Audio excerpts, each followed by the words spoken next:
amados hermanos y amigos que están sintonizando esta transmisión de Iglesia Intimidad con Dios Honduras, que estamos en transición a un nuevo nombre, Corporación Bíblica Internacional. Entonces vamos a estar introduciendo nuevamente esta parte de nuestra identidad, de nuestro ADN, que hace referencia a un énfasis en como cuerpo de Cristo, arraigado y cimentado en la Biblia y la palabra de Dios. Así que nos alegramos de poder tener este espacio para poder estudiar esa palabra de Dios, para poder conocer más a Cristo, como lo hemos estado proclamando este año con este lema que el pastor Rivas nos ha estado guiando, en que nos ha estado guiando y motivando a poder conocer más a Cristo, ¿verdad?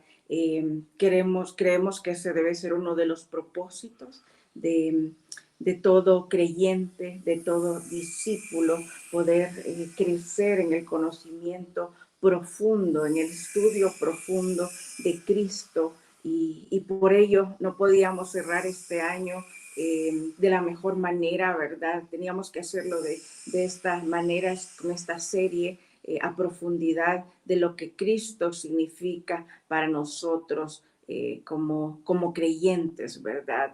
¿Qué es el Cristo que la Biblia nos revela, ¿verdad? ¿Qué es esa cristología, como le llaman algunos? Entonces estamos muy emocionados de estar avanzando en esta serie. Yo quiero invitarles, hermanos, a que puedan preparar sus mentes, sus corazones para escuchar este mensaje, a disponernos como un terreno fértil, un terreno que dé fruto para ser hacedores de la palabra. No queremos ser solo oidores, como ese hombre del que habla Santiago en su epístola, del hombre que solo es un oidor, ¿verdad? Que dice que las personas que no solo escuchan la palabra pero no la ponen en práctica son como ese hombre que va, ve su rostro en el espejo, ve cómo está, cómo es, sin embargo, inmediatamente se va y se olvida de cómo es él, ¿verdad? Así somos cuando solo escuchamos y no ponemos en práctica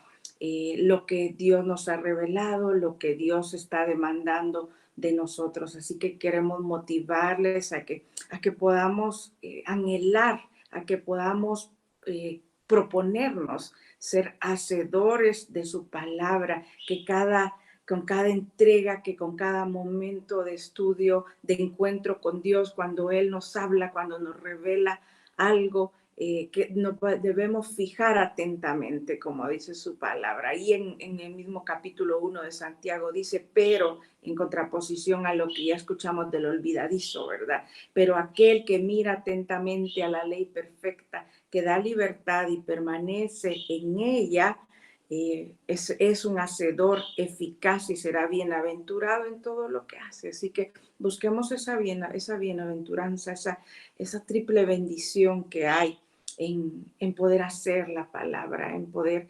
abrazarla, permanecer en ella, hacerla parte de nuestras vidas. Así quiero iniciar este estudio invitándoles, hermanos, a preparar nuestra mente, nuestro corazón, nuestra voluntad, sobre todo nuestra determinación en ese sentido, que cada día, que cada momento en que nos encontramos con su palabra, podamos tratar de extraer el máximo, de poder aplicarla y entender qué es lo que demanda de mi vida, cómo mi vida debería ser transformada, porque recordemos que somos una obra en proceso, ¿verdad? Una obra que Dios inició en nuestras vidas, ¿verdad? Desde el momento en que decidimos ser nuevas criaturas, aceptarle a Él como nuestro Señor y Salvador, y venir a ser parte de su familia. Ese día comenzó en nosotros esa obra transformadora, que Él sigue obrando, ¿verdad? No podemos decir, ya acabó, ya no hay remedio conmigo, esto no tiene solución, sino que Dios está obrando en nosotros, y dice su palabra, que el versículo lema del pastor Rivas, que el que empezó en nosotros la buena obra la perfeccionará hasta el día de Jesucristo. Así que demos lugar a esa obra, que nos está puliendo, a ese alfarero que está dando forma a esta vasija, ¿verdad? De barro, y que pueda crear en mí esa obra de arte, ¿verdad? Que otros, que pueda señalarlo a Él, que pueda llevar a otros a Él, ¿verdad? Que puedan decir qué hermoso realmente la obra que Dios puede hacer en la vida de las personas. Así que quería invitarles a que esta noche podamos abrir con esta actitud para en este tiempo, esta inversión que estamos haciendo en esta noche. Oremos, Padre, gracias te damos por tu bendición para nuestra vida, por tu revelación para nosotros, por esa palabra que da vida. Gracias porque tú nos buscas incesantemente, como tu palabra nos recuerda. Has estado con nosotros desde que estábamos en el vientre de nuestras madres, Señor.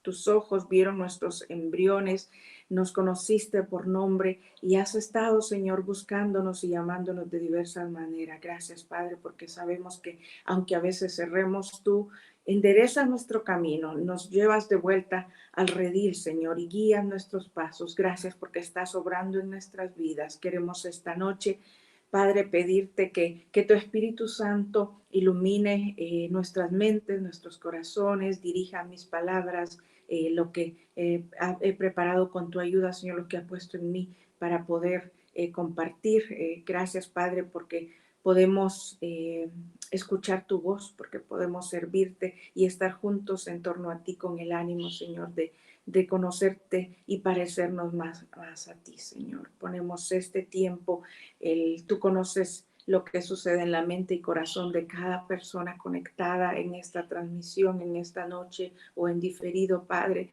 Te pedimos que tú puedas obrar en la vida de cada uno. Tú conoces quizás las cargas que estén llevando, las necesidades que puedan tener, pero te pedimos, Padre, que seas propicio a cada uno, que podamos traer nuestras cargas delante de ti y ver que tú puedes obrar, como dice tu palabra, cuando echamos nuestras ansiedades delante de ti, cuando las dejamos puestas delante de ti, tú tienes cuidado de nosotros y nos sorprendes siempre con tu poder que va más allá de nuestras limitantes. Gracias, Padre, por esto lo pedimos en el nombre de tu Hijo Jesús. Amén. Y bueno, como mencioné antes, estamos en esta serie de El Cristo de Dios. Hemos tenido ya 2 entregas que nos han estado introduciendo a este tema acerca de lo que la Biblia nos dice de Cristo, pero también conversando un poco de lo que son las tendencias modernas de los cristianos, ¿verdad?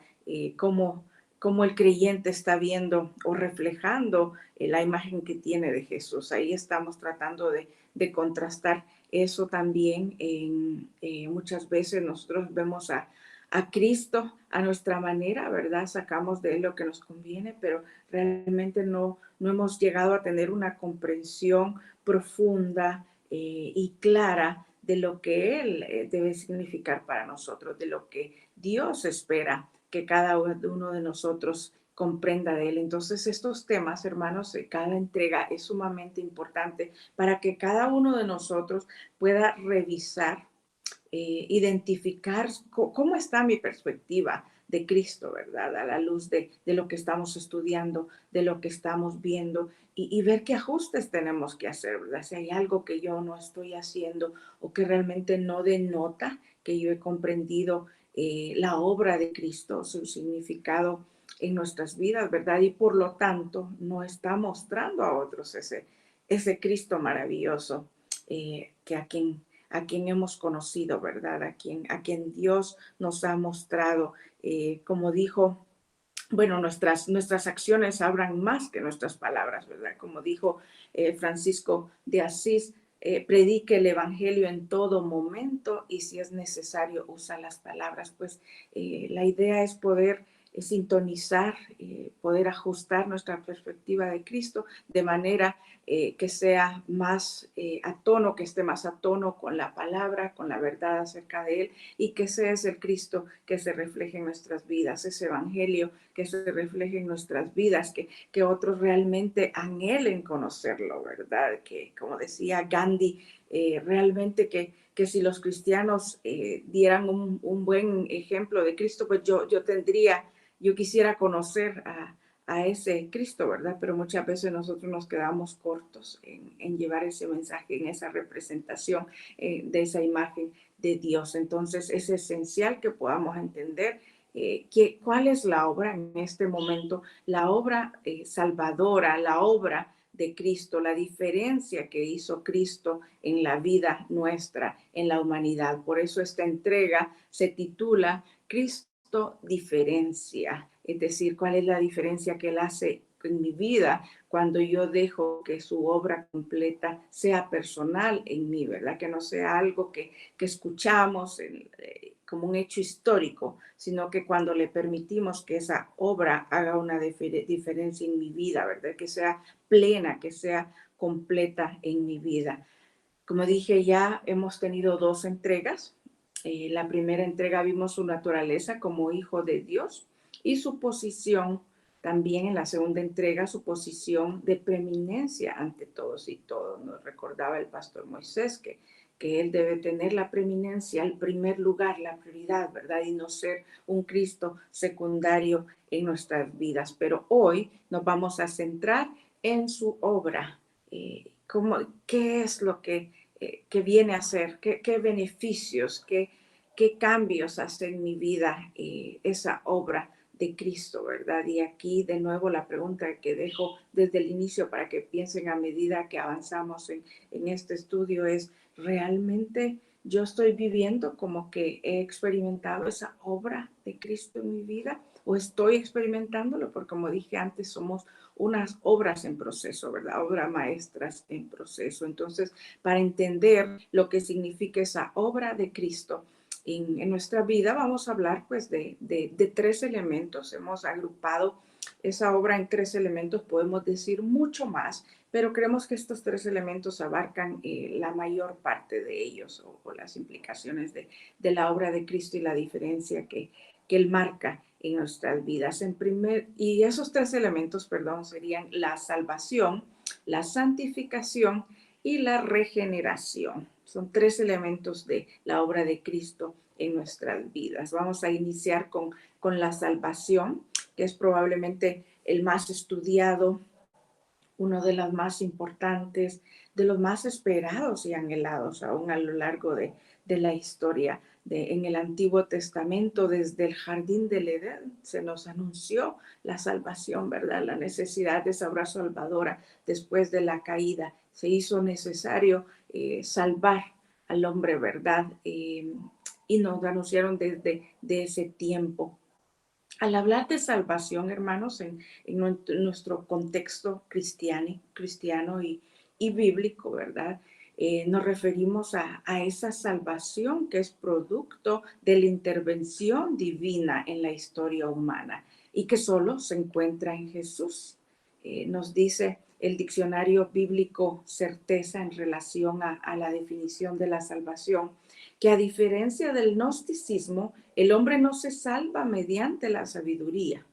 A diferencia del judaísmo, el hombre no se salva haciendo mérito en lo moral y lo religioso. A diferencia de los cultos helenísticos de misterio, el hombre no se salva mediante la adquisición de técnicas para la realización de prácticas religiosas.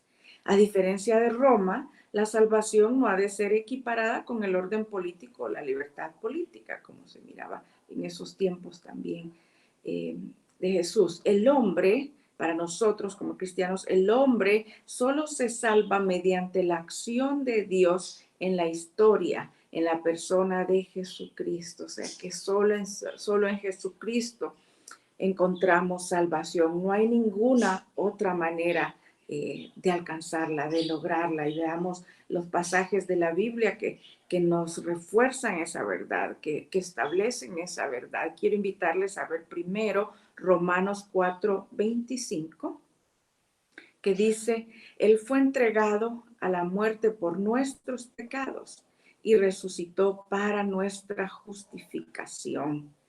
Y siempre ahí en Romanos capítulo 5, versículo 10, leemos, porque si cuando éramos enemigos de Dios fuimos reconciliados con Él mediante la muerte de su Hijo, con cuánta más razón, habiendo sido reconciliados, seremos salvados por su vida. Amén, ¿verdad? Qué hermoso. Nos está diciendo que su vida nos dio salvación. Su muerte nos permitió la reconciliación con Dios, nos acercó a Dios, ¿verdad? Porque nosotros estábamos separados de Dios por nuestros delitos, por nuestros pecados, nuestras transgresiones, de nuestra naturaleza carnal y humana, ¿verdad? Nosotros no nacemos como hijos de Dios, sino que nacemos separados de Dios, ¿verdad?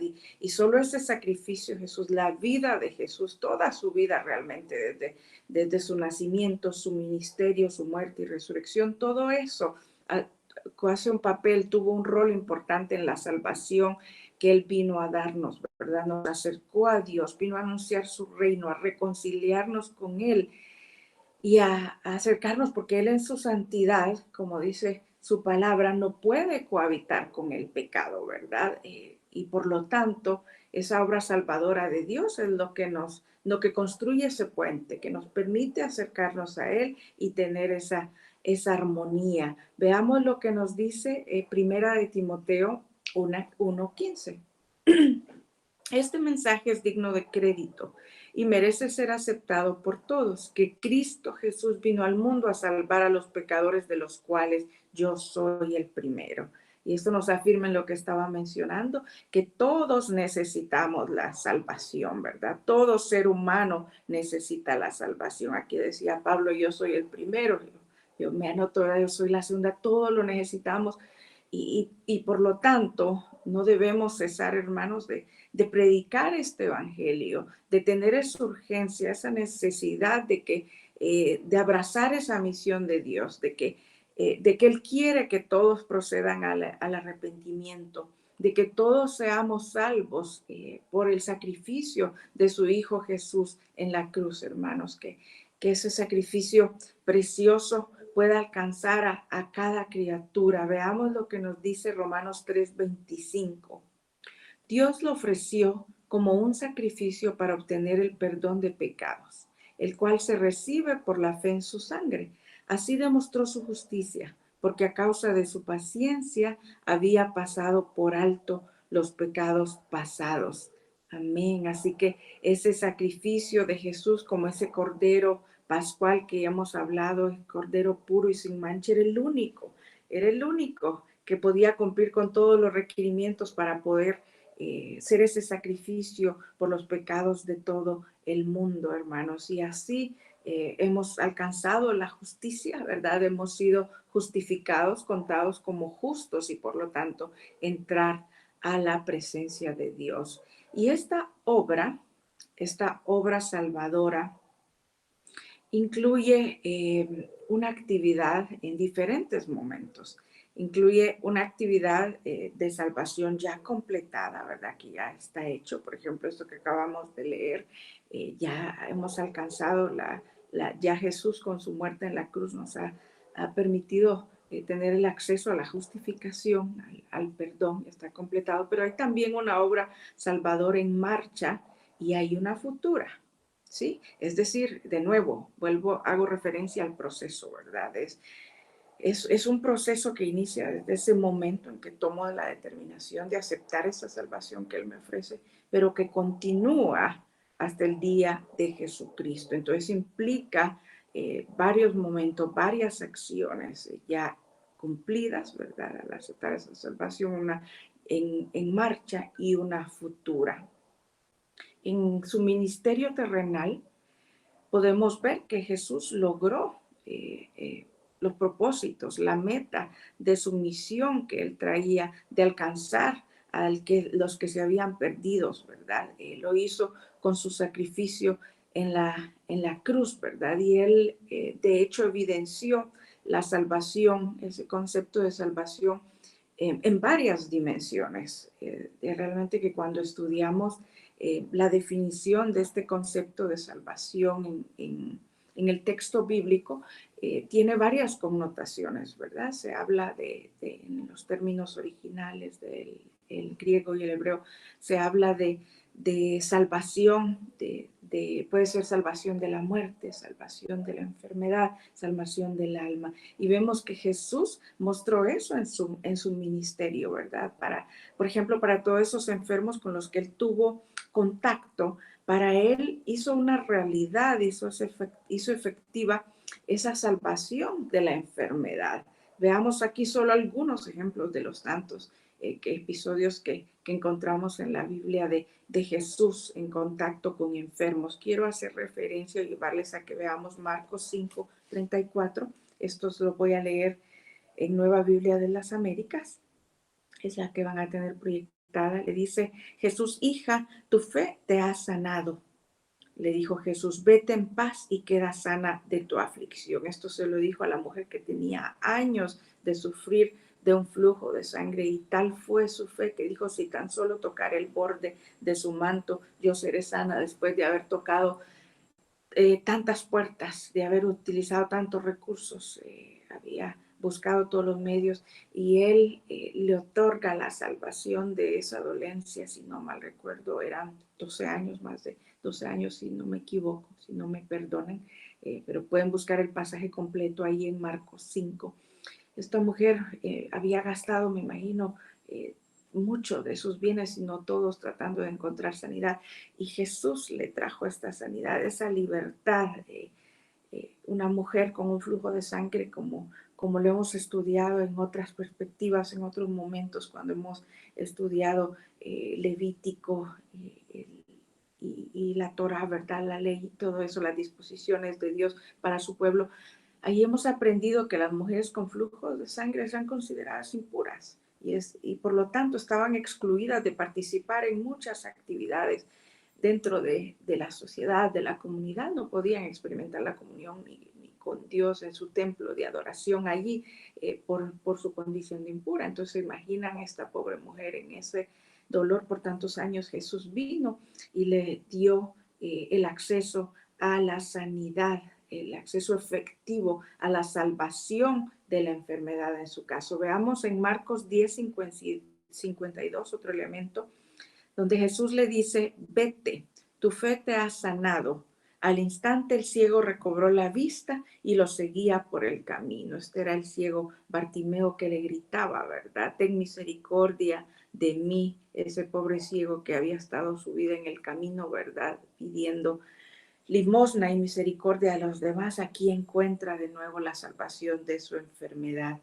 Y también ahí en Marcos, siempre el capítulo 2, versículo 5, dice: viendo Jesús la fe de ellos, dijo al paralítico: hijo, tus pecados te son perdonados. Este fue para el paralítico que dependía de sus amigos, quienes tuvieron la fe, esos amigos que tomaron acciones, que lo cargaron, que lo llevaron a Jesús, y al ver que no cabía en el cuarto de la casa donde estaban ellos, tomaron la determinación.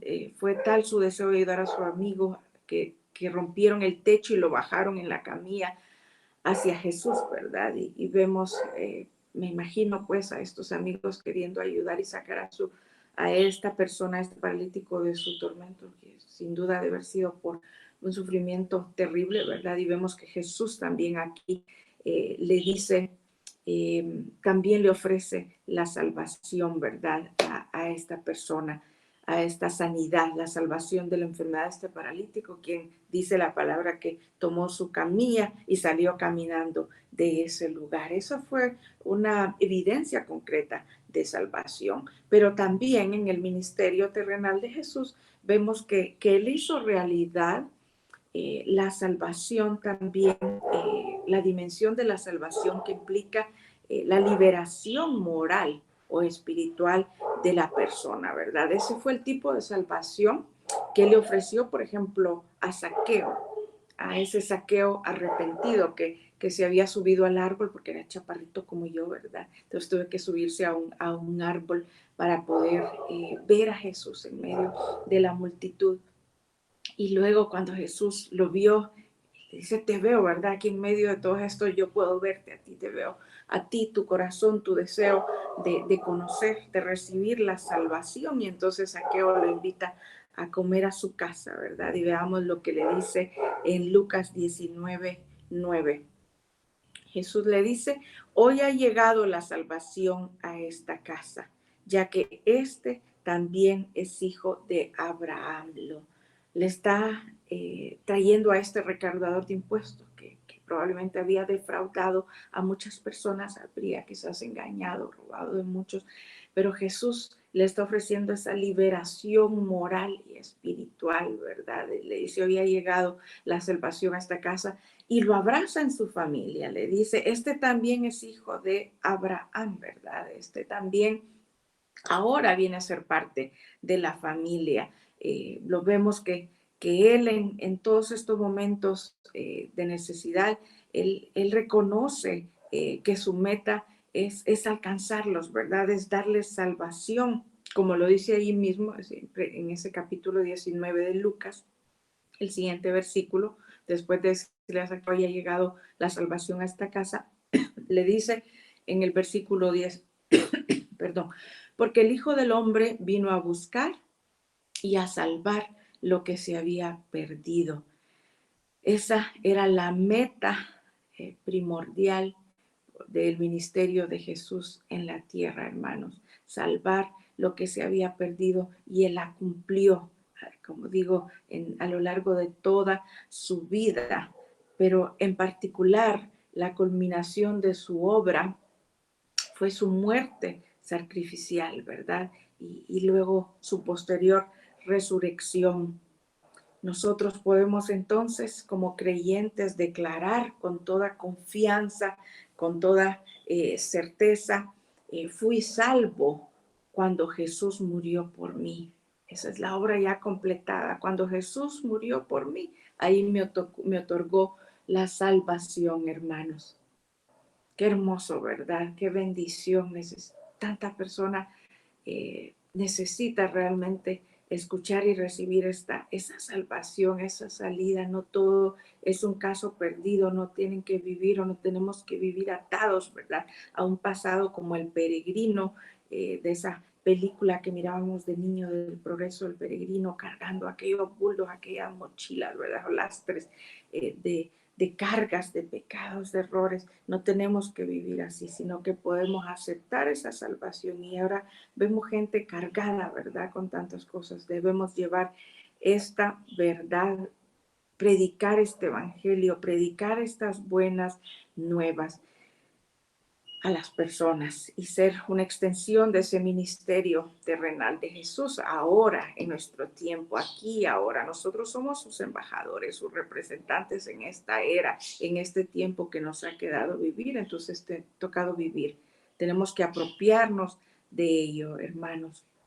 Y su obra salvadora presente tiene que ver también con el rol mediador de Cristo, ¿verdad? Al ofrecerse Él como sacrificio, Él está allí a la diestra del Padre intercediendo por nosotros, ¿verdad? Veamos lo que nos dice Romanos 8:34. Yo uso muchos pasajes porque yo estoy en total sintonía con el pastor Moisés. Queremos que la palabra hable por sí sola, ¿verdad? Porque la palabra de Dios no regresa vacía. Entonces yo por eso son muchos pasajes bíblicos, hermanos. Veamos Romanos 8:34. Nos dice, ¿quién condenará? Cristo Jesús es el que murió e incluso resucitó y está a la derecha de Dios e intercede por nosotros. Hebreos 7:25 nos dice, por eso también puede salvar por completo a los que por medio de él se acercan a Dios, ya que vive siempre para interceder por ellos. Qué hermoso saber que hay alguien ahí a la derecha del Padre intercediendo por mí en todo tiempo, diciendo, yo morí por Keila, yo morí por Evelyn, yo morí por María Antonia, y usted puede poner su nombre, yo morí por él, diciéndole al Padre, entonces, él merece otra oportunidad. si hoy resbaló, si hoy cayó, Él merece otra oportunidad. Yo morí por Él y está ahí intercediendo por nosotros. Qué hermosa verdad, hermanos. Está a la diestra de su Padre, recordándole eso cada día acerca de nosotros. Y esa obra salvadora, el reconocimiento y aceptación de esta salvación que Jesús nos ofrece, debe tener manifestaciones tangentes en nuestra vida, concretas, tangibles, perdón, no tangentes, tangibles en nuestra vida. Debe evidenciarse de varias maneras. Es decir, Dios espera respuestas activas de parte nuestra, ¿verdad? No es una cuestión pasiva de nuestra parte. O sea, nosotros no hacemos nada para salvarnos. Como ya le dijimos, la salvación nos la da Él por gracia, ¿verdad? Y su sacrificio. Sin embargo, requiere una respuesta de nosotros, ¿verdad? En primer lugar, al aceptar esa salvación, a ser consciente de esa salvación, eso nos trae convicción de pecado, nos convence de pecado, de que soy pecador, de que soy pecadora, y nos lleva al arrepentimiento, ¿verdad? Al deseo, a ese dolor. Ese arrepentimiento verdadero es aquel que manifiesta un dolor por los hechos que hicimos, por aquello que no agrada a Dios, que aquello que no va acorde con Dios o que ha hecho daño, ¿verdad? Esa es la convicción de pecado, ese reconocimiento de mis faltas y lo que he hecho y el deseo de cambiar, ¿verdad? Veamos lo que nos dice Juan 16:8. Y cuando Él venga, convencerá al mundo de su error en cuanto al pecado, a la justicia y al juicio. Juan 16:8. Aquí se refiere al Espíritu Santo, porque en la salvación está Dios en tres personas, está obrando en nosotros. Hemos estado hablando, Cristo es el énfasis, el enfoque de esta serie, ¿verdad? Y por eso nos referimos más a él. Pero no podemos desconocer también de que el Espíritu Santo, y ya esto es el que hace referencia a este versículo que acabamos de leer en Juan 16:8, cuando Jesús estaba mencionando que el Espíritu de la verdad vendría, que el Espíritu Santo, y cuando Él venga, convencerá al mundo de su error en cuanto al pecado, a la justicia y el juicio. Es decir, el Espíritu Santo hace una gran obra en convencernos de pecado, en convencernos de la necesidad de la salvación. Por ello es importante, hermanos, que también oremos, que muchas veces, si bien es cierto, debemos predicar la palabra y la palabra no regresa vacía, pero implica también oración para que sea el Espíritu Santo obrando en la vida de las personas para poder convencerlas de su necesidad de aceptar la salvación y orar para que su Espíritu también, su Espíritu Santo en mi vida personal, me convenza del pecado, me muestre mis pecados, aquello que a veces quizás no estamos viendo, ¿verdad? O ya me acostumbré tanto a ello, es parte de mi vida, o lo miro en todos lados, es parte normal en mi cultura, en mi familia, en general, que no nos damos cuenta, pero el Espíritu Santo puede guiarnos y mostrarnos, darnos convicción de pecado. Entonces, requiere, hermanos, una convicción de pecado y un arrepentimiento, ¿verdad? Un deseo de querer ir en la otra dirección. El arrepentimiento debe implicar un cambio de 180 grados, ¿verdad? Si iba para la derecha, ahora voy a ir para la izquierda. Si me estaba comportando de esta manera, mi muestra de arrepentimiento es que ahora me voy a comportar de la otra manera, ¿verdad? Ese es el verdadero arrepentimiento que se espera después de recibir la salvación. Y de nuevo, no es todo obra nuestra, está el Espíritu Santo de Dios obrando allí, ayudándonos. Y además de esa convicción de pecado, la salvación implica, hermanos, un compromiso de fe con Cristo. O sea, no es algo que podemos tomar a la ligera. Veamos lo que nos dice Juan 3:36. El que cree en el Hijo tiene vida eterna, pero el que desobedece al Hijo no sabrá lo que es esa vida, sino que permanecerá bajo el castigo de Dios. Y aquí la pregunta es, ¿quiero permanecer en obediencia? ¿Quiero permanecer en esa vida de luz, en esa vida eterna que nos ofrece el Señor Jesús a través de la salvación. Eso implica un compromiso mío de andar como hijos de luz, ¿verdad?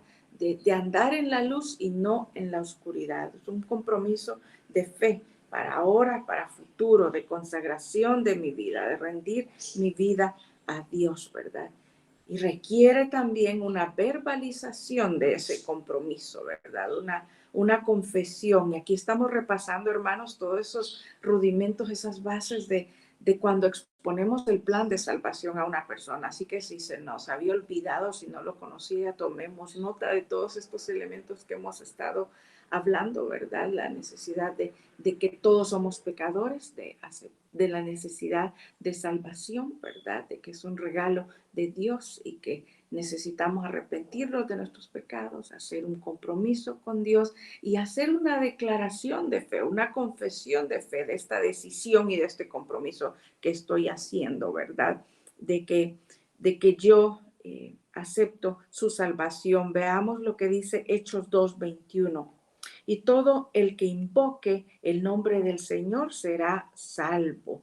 Hablamos de que no es algo solo aquí mentalmente, que tenemos que confesar con nuestra boca. Nos dice Romanos 10:9-10. Miremoslo de una sola vez, que si confiesas con tu boca que Jesús es el Señor y crees en tu corazón que Dios le levantó de entre los muertos, serás salvo.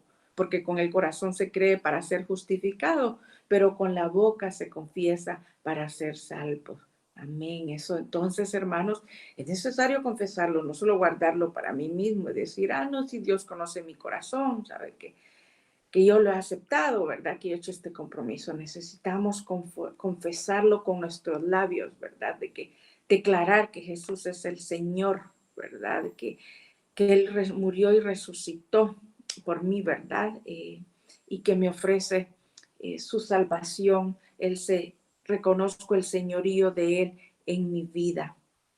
Y por lo tanto, hermanos, a partir de ese momento de confesión y compromiso, entonces allí se da lo que es el nuevo nacimiento, ¿verdad? Empieza una nueva creación, una nueva vida, como hemos estado hablando, ¿verdad? Todo eso es parte de la salvación que Jesús nos ofrece de nuevo, ese proceso, esa obra en marcha. Segunda de Corintios 5:17 dice, y muchos lo sabemos de memoria, puede recitarlo, en la versión que usted se sabe.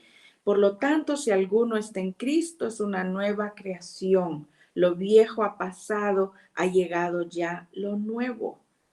Hablamos de que entonces al recibir la salvación, hacer esa confesión, inicia una nueva creación. Somos una nueva criatura. Tenemos nueva vida como hijos de Dios, ¿verdad? Surge una nueva vida por su Espíritu Santo, ese sello en nosotros que me permite ya ser parte de la familia de Dios. Y aquí con dolor tenemos que decir que no es como muchos creen, no es que todos nacemos ya en la familia de Dios de nuevo, ¿verdad? No todos solo somos hijos de Dios, solo aquellos a los que le recibieron, a los que creen en su nombre, nos dice Juan 1:12, más a cuantos le recibieron, a los que creen en su nombre, les dio el derecho de ser hijos de Dios, hermanos. Él nos adopta como hijos en ese momento. Dice Romanos 8:15, y ustedes no recibieron un espíritu que de nuevo los esclavice al miedo, sino el espíritu que los adopta como hijos y les permite clamar Abba, Padre. Su espíritu es el que nos permite llamar a Jesús, a Dios Padre, ¿verdad?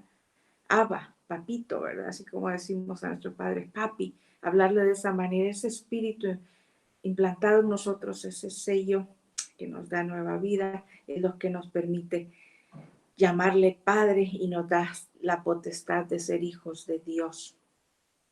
Y por lo tanto, hermanos, allí da lugar a una nueva vida y se espera que esa nueva vida crezca, ¿verdad? Que se dé un proceso de maduración. Uno no quiere, en cuanto a una vida, pensando en el ser humano, que todos nos quedemos como bebés, dependiendo de que me den pepe, que me cambien, ¿verdad? Que me satisfagan todas sus necesidades, sino que uno, ahora puedo hablar como padre, uno anhela ver un desarrollo, un crecimiento, adquiriendo nuevas destrezas, ¿verdad? Una maduración, un crecimiento, desarrollándose hacia ese potencial que Dios le ha dado a cada persona. Ese es el anhelo que yo tengo para mis hijos, que ellos crezcan, que ellos vuelen, que ellos no me necesiten más a mí, ¿verdad? Que ellos sean libres y puedan desarrollar en todas sus áreas. Y de igual manera, eso se espera con la vida que Dios ha implantado en nosotros, ¿verdad? Que es una vida que crezca hacia la maduración, no que estemos toda la vida solo buscando la lechita, ¿verdad? El mensaje fácil, sencillo, sino que podamos ser capaces de estudiar y de entender verdades profundas de Dios, de crecer, que mi vida sea moldeada y transformada a esa manera de que demuestre y refleje a Cristo.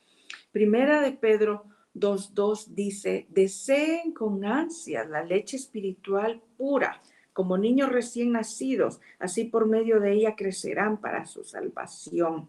Y nos dice siempre Pedro, pero en su segunda carta, capítulo 3, versículo 18, más bien crezcan en la gracia y en el conocimiento de nuestro Señor y Salvador Jesucristo. Entonces, él habla aquí de las dos etapas. Deseen como niños recién nacidos, así como lloran esos recién nacidos, ¿verdad? Que son gritos cuando tienen hambre. Usted tiene que dejar lo que está haciendo para ir a darles a leche al niño para que se calme, ¿verdad? Y de esa manera nos está diciendo que nosotros tenemos que anhelar, desear la leche espiritual, la palabra de vida, el conocimiento de Dios. Y dice después en su segunda carta, crecer en la gracia y en el conocimiento de Dios. No solo quedarnos allá como el chito, sino crecer en la gracia y el conocimiento de Dios. Y estamos aquí como iglesia tratando de crecer en cómo aprender, cómo estudiar mejor, cómo estudiar con herramientas de maneras profundas, sistemáticas, con propósito, con perspectiva, la palabra de Dios para poder crecer juntos en el conocimiento de nuestro Señor y Salvador Jesucristo. Este instituto bíblico nos ha ayudado tanto en estos últimos 2, 3 meses que estamos emocionados de poder aprender esas herramientas, para aprender a cómo rumiar, a cómo extraer esa verdad que usted a veces impresiona. Uno por lo general lea la carrera, capítulos, ¿verdad?, de la Biblia y se queda así con unas verdades porque su palabra nunca regresa vacía. Pero a mí me sorprende cuando usted con todas estas herramientas de un versículo, de 3 palabras, de 4 palabras, puede sacar tanto conocimiento, tanta enseñanza, hermanos, que nos estamos perdiendo. Realmente si nosotros no nos acercamos con ese deseo, con ese anhelo de conocer esa leche espiritual pura, ese alimento espiritual puro para conocer cara a cara a nuestro Señor y Salvador Jesucristo. Y esa maduración de la que habla Pedro implica crecimiento integral, ¿verdad?, en todas las áreas de nuestra vida. Debe demostrar un crecimiento en el servicio a Cristo, ¿verdad? Si reconozco su señorío, reconozco que mi vida no me pertenece a mí, sino que yo soy llamado a servir, ¿verdad? A seguir el ejemplo de Jesús, a seguir las huellas del Maestro, ¿verdad? Y servirle con mi vida entera, ¿verdad? Experimentar ese gozo de servirle a Cristo de la manera que Él lo desea y lo espera. También ese crecimiento implica, hermanos, que debemos vivir en una experiencia, o tener una experiencia de victoria sobre el pecado a través del poder de su Espíritu Santo en nuestras vidas. No puedo vivir como cuando era hijo de tinieblas, ¿verdad? Yo soy una nueva vida. Yo ya no vivo en esclavitud en Egipto, ¿verdad? De esclavo, ya no las cadenas de mi naturaleza pasada no me pueden tener cautivos, ¿verdad? Ahora yo debo vivir en victoria, hermanos. O sea, debemos reconocer que no es que al iniciar esta nueva vida nosotros empezamos a vivir en una burbuja, en un aura, ¿verdad? De santidad, libre de pecado, sino que por el contrario, reconocemos que el pecado es una realidad que está allí, inherente a la humanidad, ¿verdad? A esa naturaleza carnal, o sea, dentro de nosotros hay una lucha, ¿verdad? Hay un conflicto interno de los deseos de la carne y los del espíritu, ¿verdad? Pero nosotros debemos sujetar esos deseos, traer cautivo el pecado, esos deseos carnales a, a, a Cristo, ¿verdad? Al Espíritu Santo, dejar que el Espíritu Santo sea quien crezca y que mengüe, ¿verdad? Nuestra carne, que Él crezca y yo mengüe, como cantamos a veces, como lo decimos a veces. Y reconociendo que ya el pecado no tiene entonces dominio sobre mi vida, ¿verdad? Eh, Sino que por el contrario es su Espíritu Santo el que está activo en mí. Nosotros debemos mostrar entonces que hay vida, que algo está sucediendo en nosotros, ¿verdad? Que hay una obra que Dios comenzó, como he venido diciendo, desde el momento en que recibimos la salvación y que aún está por completar, ¿verdad? De nuevo, ahora voy a leer textualmente el versículo al que estaba señalando antes de Filipenses 1:6. Estoy convencido de esto. El que comenzó tan buena obra en ustedes la irá perfeccionando hasta el día de Cristo Jesús. Amén. Debo mostrar y entonces evidenciar con mi vida que hay una obra en marcha, ¿verdad? Que esta Keila no es la misma del año pasado. No puedo vivir siempre con las mismas luchas, hermanos. Eso no es lo que Dios anhela para nosotros. Él anhela esta obra en marcha que va siendo perfeccionado. No nos resistamos a ese obrar de Dios. No nos encerremos, ¿verdad? Como dije, como un rebelde sin causa, como un rebelde sin solución, sino que dejemos que Dios obre en nosotros esa obra perfecta que será completada en este día de salvación. Nosotros podemos tener, hermanos, la confianza de que Dios va a terminar esa buena obra, ¿verdad? Que Él no se ha rendido conmigo, ¿verdad? No se ha rendido con la obra que inició en nosotros, que Él no va a retener nada, que Él nos quiere dar todo para salvar a cada uno de sus hijos y que nada nos puede separar de su amor, ¿verdad? No importa lo que yo haga, ni la muerte, ni lo alto, ni lo profundo, ni tribulaciones, ¿verdad? Nada nos podrá separar del amor de Cristo, dice Romanos 8. Eso se refiere. Entonces, con esto cerraríamos la parte de la obra ya completada y ha hecho la obra en marcha, pero también mencioné antes que la salvación tiene un elemento escatológico o futuro, ¿verdad? Tiene implicaciones futuras. Y es que la salvación, hermanos, nos dicen los estudiosos, es equivalente a la vida sujeta al reinado de Dios.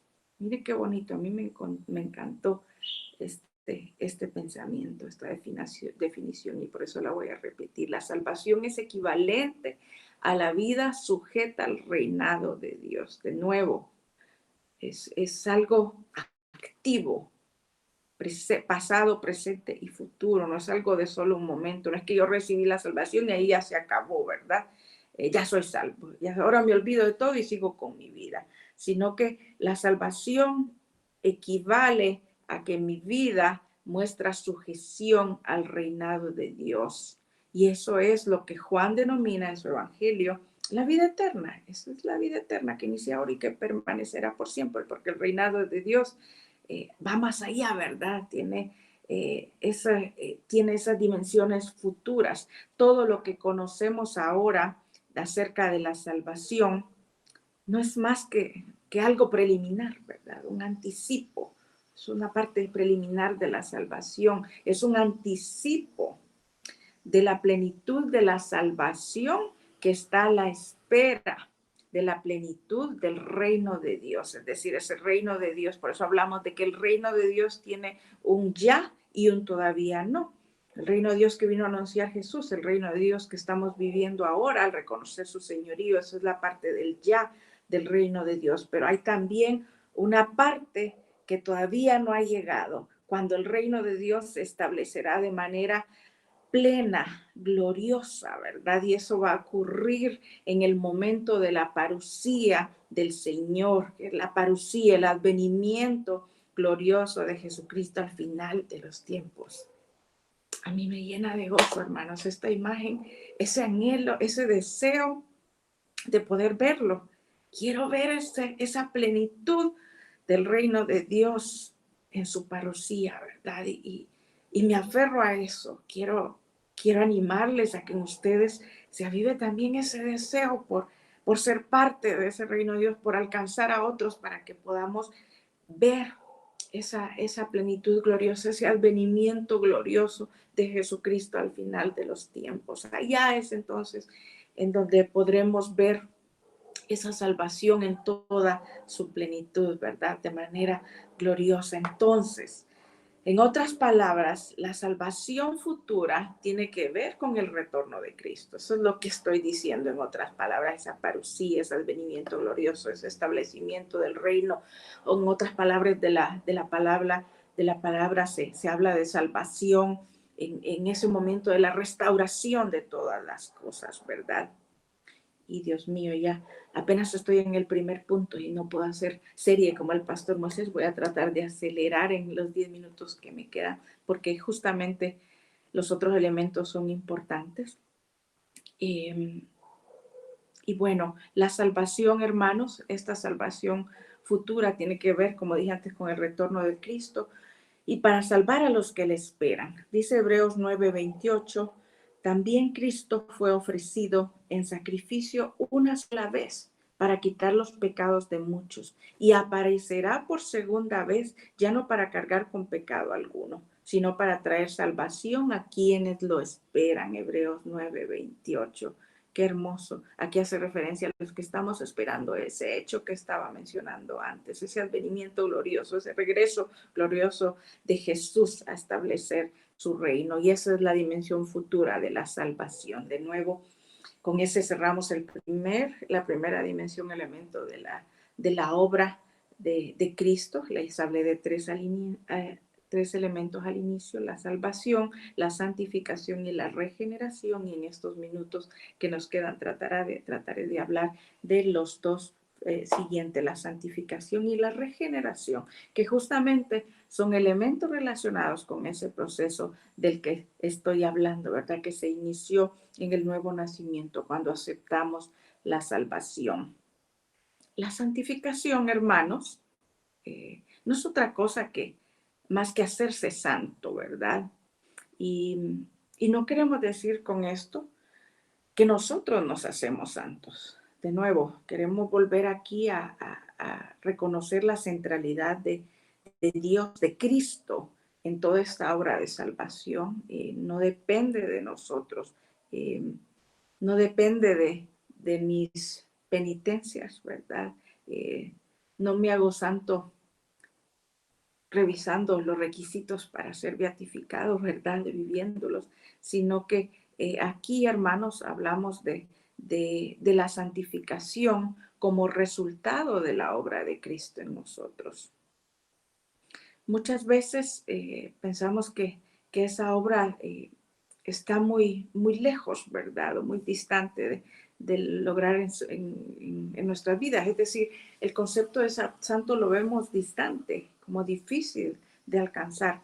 Pero eso es cuando lo vemos como que se logra por nuestros propios medios. Si bien es cierto, la santificación, la definición de santo es apartado, ¿verdad? Separado para algo, y eso sí es una determinación nuestra y a lo que nos llama la palabra cuando dice sed santos porque yo soy santos, ¿verdad? No, yo tomo esa determinación, pero el proceso de santificación lo hace Dios, ¿verdad? Y su naturaleza en sí es uno de los atributos de Dios, su santidad, y es lo que Él busca impartir en nosotros. Salmo 99:9 dice: exalten al Señor nuestro Dios, póstrense ante su santo monte.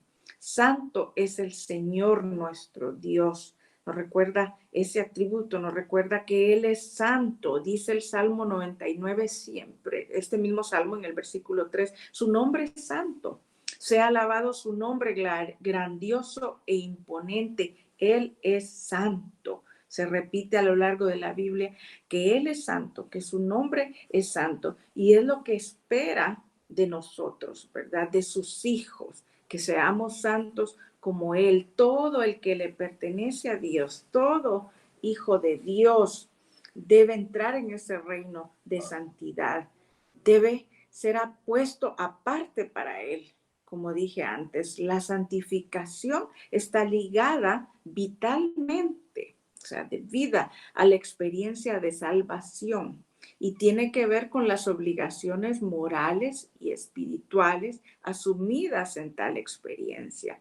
Somos apartados para Dios en la conversión y vivimos esa dedicación a Dios en santidad. Yo busco guardarme en santidad.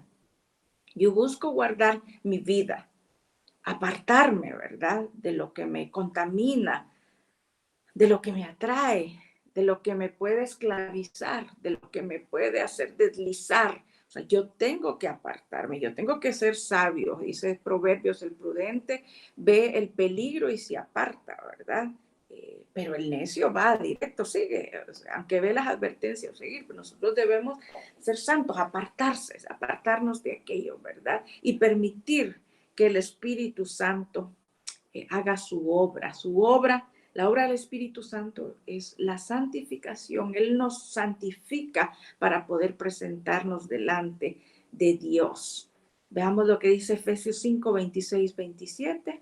Esposos, amen a sus esposas, así como Cristo amó a la iglesia y se entregó por ella, para hacerla santa, que habla de Cristo entregándose para santificar a la iglesia, a cada uno de nosotros. Él la purificó, lavándola con agua mediante la palabra, para presentársela a sí mismo como una iglesia radiante, sin mancha ni arruga, ni ninguna otra imperfección, sino santa e intachable. Amén.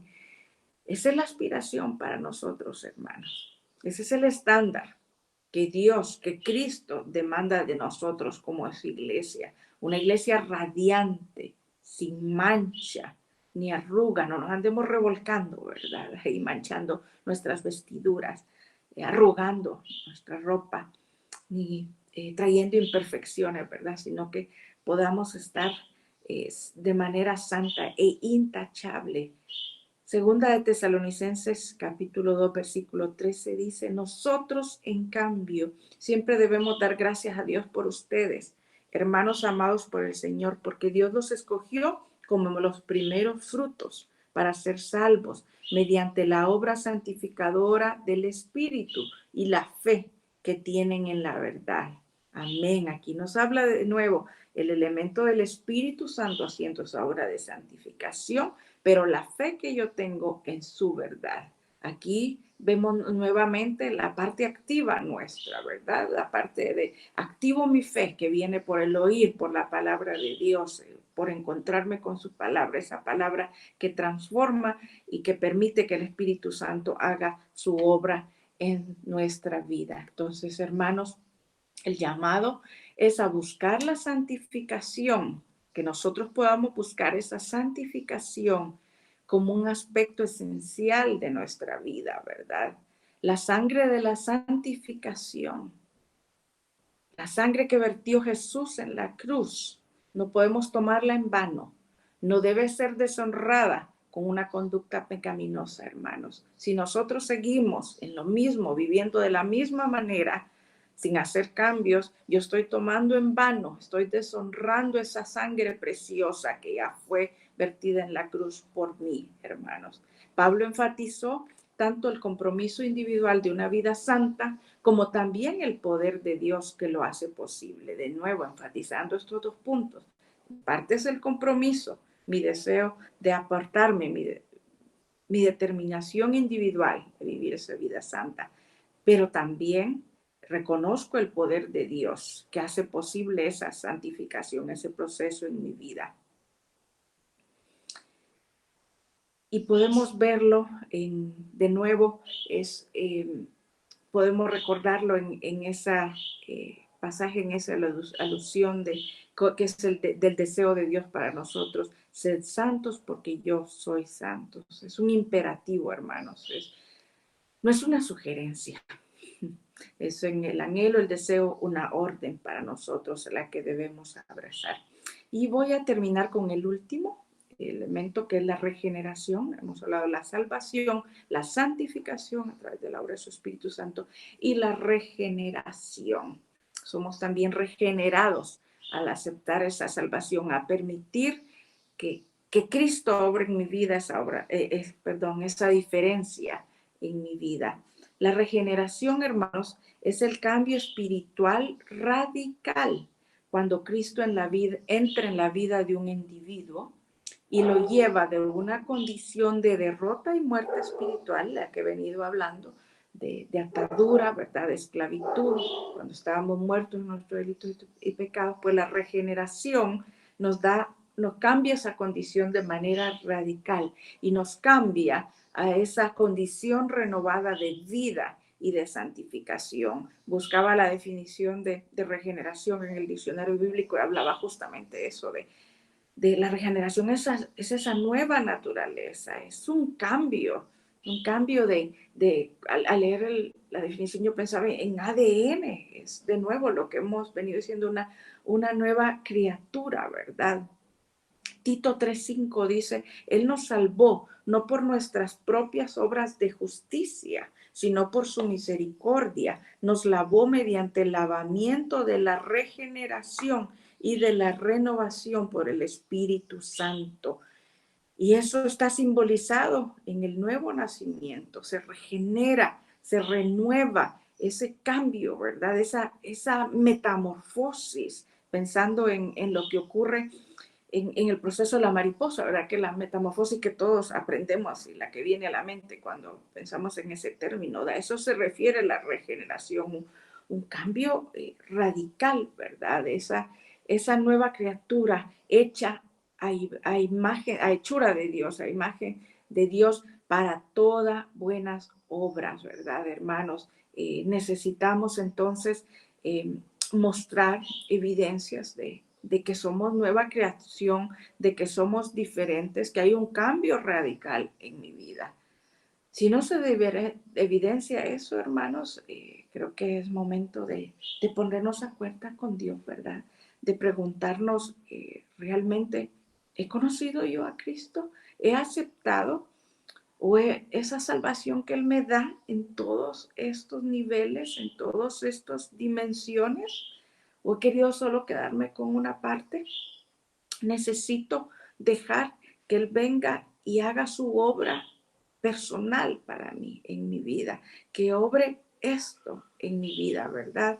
Eh, Necesitamos, hermanos, comprometernos a vivir esta manera, a vivir vidas santas. La regeneración, hermanos, habla de que cada creyente ha puesto a un lado, ha dejado atrás esa vieja forma de vida y nos vestimos de una nueva forma de vida. Y esto debe ser cada día realmente, hermanos, en este proceso, reconociendo que está trabajando en nosotros hasta el día de Jesucristo. Debemos anhelar que cada año sea diferente, cada año sea mejor en ese proceso de renovación de mi mente, de pensamiento, de razonamiento y de todo lo que yo hago, hermanos. Y quisiera cerrar enfatizando de nuevo eh, que en esta tierra, por nosotros mismos, por nuestros propios esfuerzos o méritos, no haríamos ninguna diferencia, hermanos. Todo eso se debe a Cristo. Es Cristo, es su obra en nosotros, es ese tesoro del Evangelio, ese tesoro valioso puesto en estas vasijas de barro. Es Él quien obra en nosotros esa salvación, esa obra salvadora, santificadora y regeneradora, ¿verdad? Que nos renueva, que nos cambia. Solo Él hace una diferencia. para que podamos ver un antes y un después en nuestra vida. Si usted ha anhelado un cambio de vida, Cristo se lo ofrece y lo puede dar. Y aquí hoy hemos discutido cómo dejarlo, ¿verdad? ¿Cómo hacerlo? Vaya, lleve su corazón, derrame su corazón a Él y permítale hacer de usted una nueva criatura. Hay de nuevo otras obras importantes de Cristo, pero estas que, como la redención, ¿verdad? La purificación, la gracia, la reconciliación, que los mencioné de manera rápida, pero estos tres creemos que enmarcan los enmarcan a todos, ¿verdad? Y nos hace ver que Cristo debe ser una diferencia en nuestra vida. Ese es el Cristo diferencia a quien hemos aceptado y a quien servimos, hermanos. Podemos acercarnos confiadamente a Él y al trono de su gracia para alcanzar esa salvación y misericordia que Él tiene para nosotros, hermanos. Que Dios nos ayude a aceptarlo y vivirlo de esta manera, hacer una obra activa en proceso. Les pido, hermanos, que sigamos meditando y reflexionando en esto. Yo creo que muchos podemos decir, esto, pero sí, esto hace años que yo estudié, pero no, de nuevo, esta es una obra constante y permanente en nosotros y sí nos debe llevar a examinarnos, que su Espíritu Santo nos examine y que podamos vivir de manera activa dejando que su obra de santificación sea permanente en mi vida. Les bendigo, hermanos, en el nombre de Jesús. Les animo a estar en sintonía con nosotros, ya sea por estos medios o de manera presencial en las reuniones que ya estamos teniendo presencialmente, matrimonios, jóvenes y cada domingo en las instalaciones de ASJ. No se pierda la bendición de estar con otras personas que están luchando también por vivir esta vida, ¿verdad? Por vivir esta obra de Jesús activa en nosotros. Les bendigo, hermanos. Feliz noche. La paz del Señor sea con cada uno de ustedes.